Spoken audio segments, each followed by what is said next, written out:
నంది మహారాజు వైపు చూశాడు. ప్రభువులు చిత్తగించాలి. నిజం మనవి చేసుకుంటాను.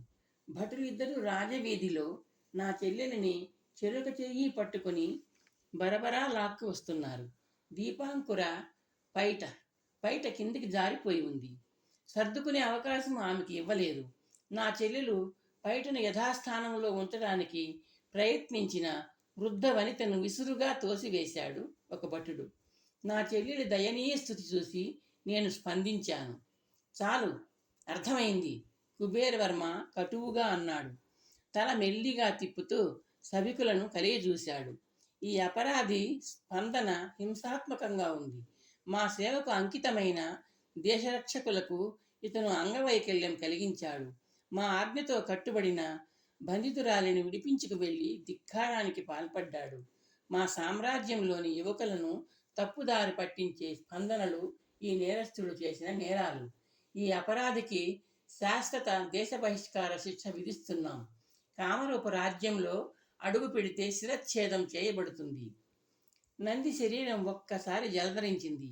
దేశ బహిష్కరణ, జన్మభూమి మీద అడుగు పెట్టకుండా శాశ్వత నిషేధం. ప్రభు, చేసిన దానిని అంగీకరించాను. స్వచ్ఛందంగా నా చెల్లెల్ని తీసుకుని తమ సన్నిధికి బయలుదేరాను. అప్పుడు భటులు అడ్డు వచ్చి బంధించారు. నా చెల్లెలు దిక్కులేని అనాథ అయిపోతుంది. దయచేసి పునరాలోచించమని నంది ప్రాధేయపూర్వకంగా చెప్పుకుపోతున్నాడు. చాలు, అధిక ప్రసంగం, కుబేరవర్మ హుంకరించాడు. ప్రభువులు చిత్తగించాలి. ఈ యువతి నిరపరాధి. ఆ కుటుంబంలో జన్మించడం ఒక్కటే ఈమె చేసిన నేరం. ప్రభువులు కరుణ చూపించాలి, సాగరామాత్యుడు విన్నవించాడు. మాలో మానవత్వం మంట కలిసిపోలేదు మహామంత్రి, కుబేరవర్మ సగర్వంగా అన్నాడు. రుద్రాక్షుడి కుమార్తెను అంతఃపుర పరిచారికగా నియమిస్తున్నాం.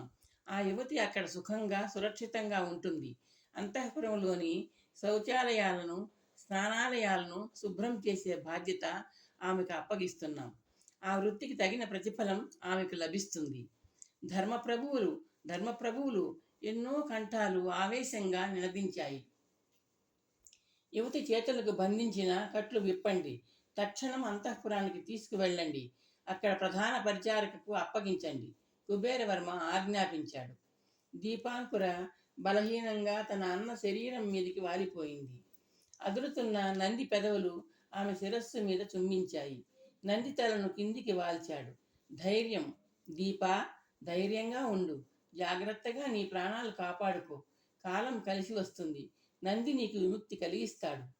అన్నాయ్, దీపాంకుర తగ్గుస్వరంతో అంది ఏడుస్తూ. నన్ను నమ్ము, ధైర్యంగా ఉండు. చెల్లికి ధైర్యం చెప్పి నంది తలపైకెత్తాడు. భటుడు దీపాంకురను బంధ విముక్తను చేస్తున్నాడు. కాసేపట్లో ఇద్దరు భటుల మధ్య తడబడే అడుగులతో నడుస్తోంది దీపాంకుర. నంది చూపులు ఆమెను వెంటాడుతున్నాయి. తన చెల్లి అందాల భరిణ, అమాయకురాలు, ముగ్ధ, అల్లారు ముద్దుగా పెరిగిన మల్లెమొగ్గ, అంతఃపుర శౌచాలయ పరిచారిక. దీపాంకుర తల వెనక్కి తిప్పి తననే చూస్తోంది. ఆ చారడేసి కళ్ళల్లో అవమానం, ఆవేదన, ఆగ్రహం, ఆ మూడింటినీ పక్కకు తోసివేస్తున్న ఆశ.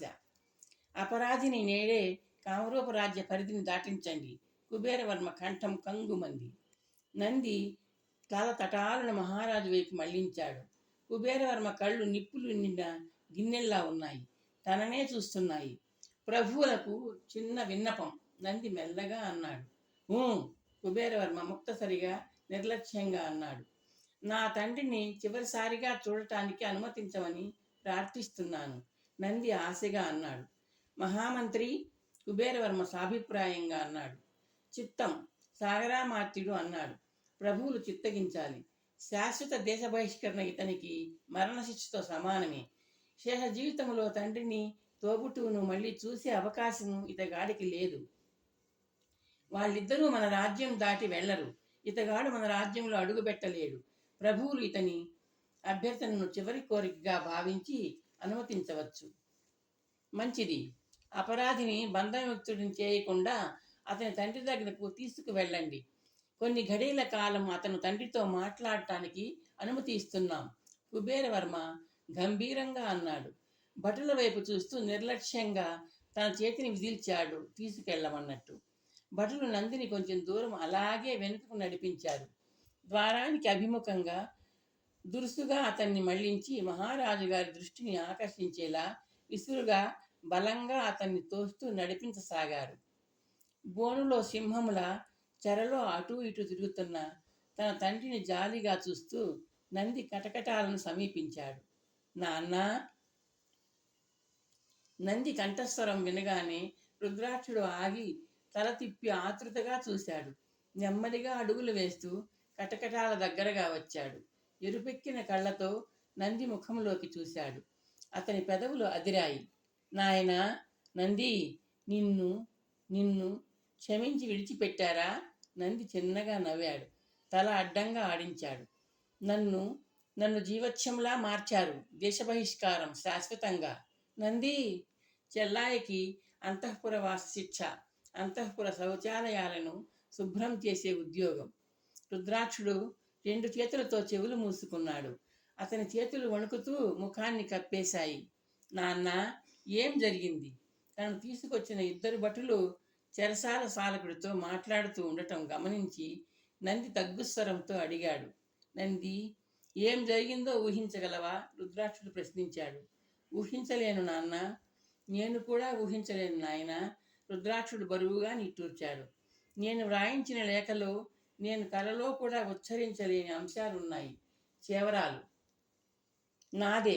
చదివి తప్పులు లేవని నిర్ధారించుకున్నాకే చేవరాలు చేశాను. ఏం జరిగిందో లేఖరి నందకుడికి తెలియాలి. ఏదో భయంకరమైన కుట్ర జరిగింది. ఎందుకు జరిగిందో, ఎవరు జరిపించారో తెలియదు. తెలుసుకుంటాను, నంది తగ్గుస్వరంతో నొక్కి చెప్పాడు. రుద్రాక్షుడు ఆందోళనతో చూశాడు.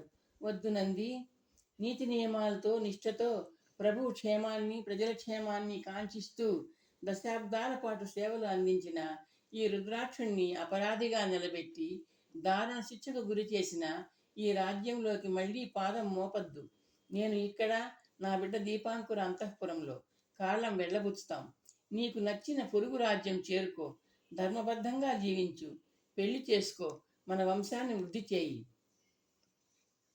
పిరికి మందును మీ కొడుకు స్వీకరించడు నాన్న, నంది తీక్షణంగా చూస్తూ అన్నాడు.